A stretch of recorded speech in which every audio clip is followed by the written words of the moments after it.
சொல்லி ஆசீர்வாதம் பண்ண சொல்றீங்க? எப்படி ஆசீர்வாதம் பண்ண சொல்றீங்க? இவ எங்க வீட்டு பொண்ணுங்க, என் மருமக.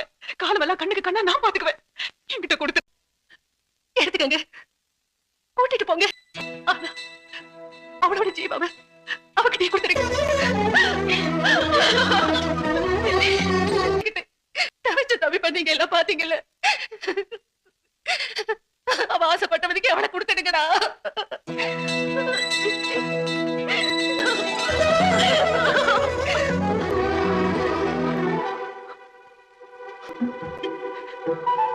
நான் உன்னை ரொம்ப கஷ்டப்படுத்திட்டேன்.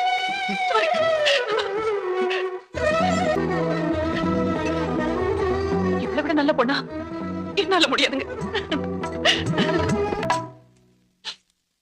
என்ன நின்னுட்டு இருக்கேன்? போய் எடுத்துட்டு வா மருமகளை. கூப்பிட்டு போங்க எங்க வீட்டு ராஜகுமாரியா. இது சங்கீத திருநாளம், இது சந்தோஷம்.